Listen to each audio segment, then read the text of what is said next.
Yes, again, alright mga minamahal, eto na. O, sino kaya yung makakapag-solve ng puzzle dito nga po sa pagkamatay, pinatay, or namatay na si former DPWH Yusek Catalina Cabral. Kasi ito sabi dito sa balita, basahin natin. Okay, sabi dyan, body is Cabral's, cause of fall is still a mystery. Diba? So, talaga nga namang napaka-mysterious ng kanyang pagkategi. Diba? Dahil unang-una, uulitin ko sa inyo yung kwento ng driver, pumunta daw sila doon para magmuni-muni. Diba? Unang punta, tapos dahil nga sinabi ng pulis na delikado dyan, bumalik sila sa hotel. Tapos pangalawa naman punta, bumalik sila ulit doon for what reason? Una, hindi nakinig si Cabral kung totoo man yung kwento ng driver. Pangalawa naman, fear ni Cabral is yung heights. So, bakit doon siya, di ba, magpapatiwakal? Alam niya yung fear niya is yung heights. Di ba? And also yung timeline. Di ba kapag nasabing missing, dapat ilang araw na? Bakit parang meron agad na punta sa utak ng lalaki na patay na yung katawan ni Cabral? Diba? And also, yung pinaka-last dito is yung timeline. Yung oras. Alas 5 ng hapon, tapos alas 7, dead on arrival na. Nakita ang body doon pa sa ilalim ng tawag dito, ng bangin. Now, ito, here's the thing. Meron kasi ako ipapakita sa inyo. Ito mga minamahal. Meron kasing nakita tayo. Ito. Isang post. Oo. Na kumakalat.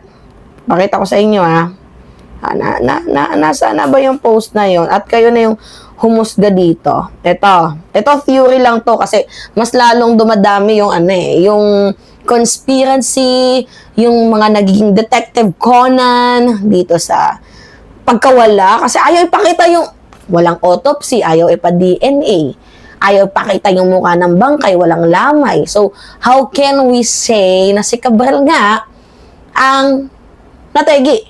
Diba? So, anyway, ito. May papakita ko sa inyo. So, ito na, post yan. Sabi dito, there's some kind of conspiracy theory floating around couple with Yusek Cabral husband, seeming indifference in his interviews and refusal to do autopsy or DNA test. Or baka kakapanood lang natin ito ng mga Netflix series. Ito. This is Yusek Cabral, who alleged fell off a cliff in Benguet. And this is Shira, the missing fiancé who's been in the news a few weeks back.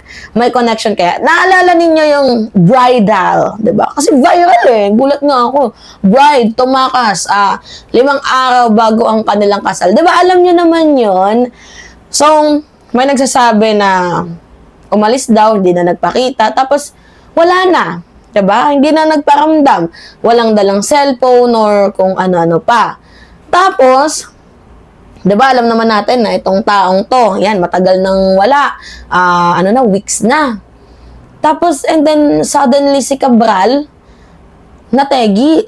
Oo, hindi natin sinasabing may connection pero naglalaro lang ang ating mga isipan na what if? Diba? Kasi babae. Tsaka medyo may hawig din ng slight niyang muka. Diba? Pares din silang petit. Maliit na babae. Siyempre, itong si Cabral, naka-lip filler lang. Ito namang ikakasal na si Shira is hindi. So, ayaw naman nating guni-guni, diba? Pero, sino kaya yung babaeng nasa likod ng bangkay ni Cabral kung yung bangkay na pinakita is hindi si Cabral? Sino kaya yan? Something fishy, mga minamahal. Ano to? Game of Thrones? Naglalaro ba tayo? So, tigil nyo na yun, mga minamahal. Kung ano pumapasok sa ating mga isip, no? Kaya siguro ayaw ipa-autopsy. Ganun ba? Kaya siguro ayaw ipa-DNA. Ganun ba? May reason ba? Diba na baka malaman ng taong bayan na hindi naman talaga si Cabral yan. Gets ninyo, mga minamahal? Diba? Baka hindi yan si Cabral. Baka nagmumuni-muni lang yung asawa. Or baka yung asawa is what? Diba? So, Grabe, napaka-mysterious. Alam nyo, mandatory talaga mga minamahal ang autopsy at DNA kapag yung isang krimen ay napaka-mysterious. 'Di ba? So, sa aking pagkakaalam, kapag may foul play, pwede yun or hindi malaman kung paano namatay ang isang tao. Mandatory talagang tawag dito, pinapa-DNA yan. Mandatory talaga yan. Ang hindi ko lang makakuha ang punto dito, yung asawa, paano niya agad nasabi na walang foul play?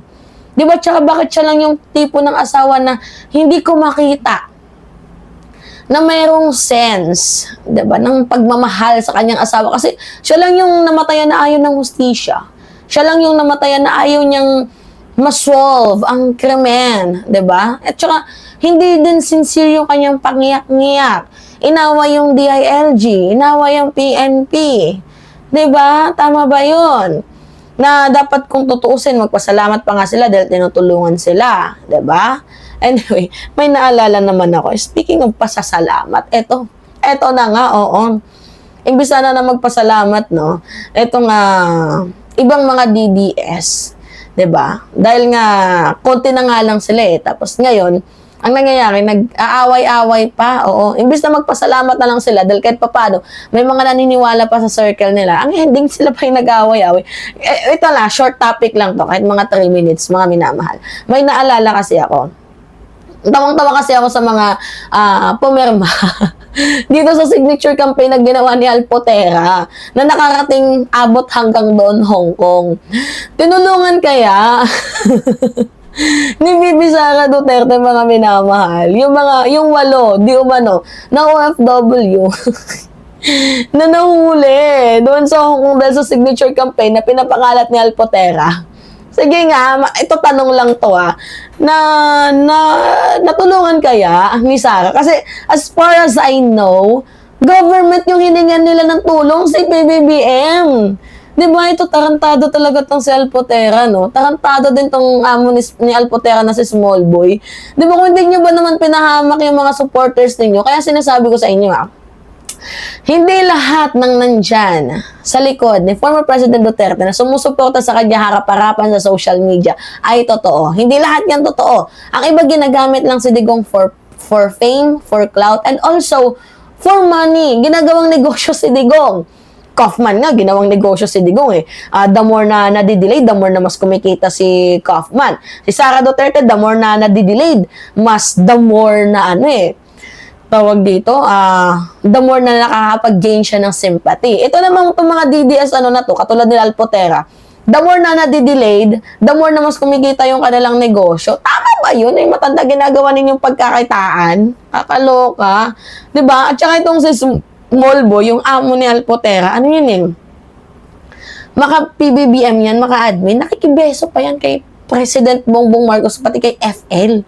Oo, nakikibeso pa yung mga kupal na yan. Tapos malaman-laman natin, sila pala yung nagpopondo ng rally sa The Hague, the Netherlands. Sila pala yung nagpopondo ng rally din dito sa bansang Pilipinas. Di ba, pinupondohan nila yung mga vloggers na magkaroon, ano ba tawag doon?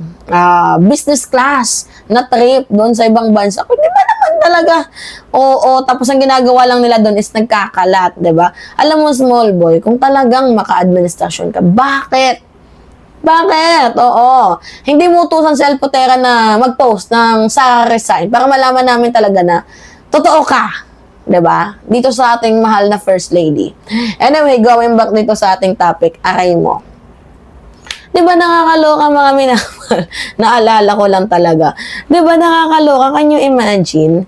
Parang naging detective Conan na tayo. So, sino yung nasa likod ng katawan ni Catalina Cabral na nagpapanggap? Kasi kahit nga si Kiko Pangilinan, di makapaniwala na tegi na itong si Catalina Cabral Pwedeng pikein yung kanyang pagkamatay, di ba? At marireveal din yan soon, mga minamahal. Marireveal din yan kasi lahat planado Tapos meron pa tayong nakikita dito, nagko-comment ko, no? Ano sabi dito ng comment? Pakita ko sa inyo. Ito comment na nakita daw. So, planado nga Magaling yung pagkakakonstruct. Hindi nga lang nabigyan ng finished product. Kaya ang ending, sila din yung namumroblema. Ito. May taong dalawa na babae at saka lalaki na Ewan ko kung ano ginagawa doon. Nagsiselfie siguro, no, o ano. Ito nagbalitang to, itong News 5 na to, napaka-insensitive ninyo. Alam ninyong may issue, 'di ba, yung DPWH yan. Paano kung madama itong matandang to? Walang kamuwang-muwang, baka mamaya ipategi din to. 'Di ba? Nung i-scan ko yung Facebook, yun naman, sila rin yung nakita ko doon. Pasado anong oras po? Mga 8 and up. Pabalik-balik po sila, matagal sila doon. Hindi ko alam kasi, Kwan, yun lang ang ano ko, oras na sumilip ako. Sige pa. 8:30 to, ano, and ano na yun, mga ganun. Nadulas, 8:30, gabi ba o umaga? 'Di ba kasi yung 8:30 ng gabi patay na. O, diba? Ang pangit naman ng kinuha ninyong witness niyo, oy. Hindi ka paniwala. O, 'di ba? Pataas. Tapos, natatraffic yung mga sasakyan, nadidisturbo ako kasi sa mga kahol ng aso at yung mga busina ng sasakyan. Kaya, Anyway, huwag na natin pakinggan si Lola. Oo, magkano kayang TF mo sa pag-acting mo? Di mo ba alam na buhay mo nakasalalay dyan? Anyway, mga minamahal. Di ba? O, kayo ano yung masasabi ninyo? Anyway, it's me again, Alicia nyo. Alam naman natin, di ba, yung Cannon Road, tapunan niya ng mga bangkay. Ang iba, nabubulok na lang dyan, nadidecompose. Di ba? Anyway, kayo ano masasabi ninyo dito? Kayo yung maging Detective Conan for today's video. It's me again, Alicia nyo. Nagbabalik muli para sa ating panibagong video. Maraming salamat at ingat, mga kababayan.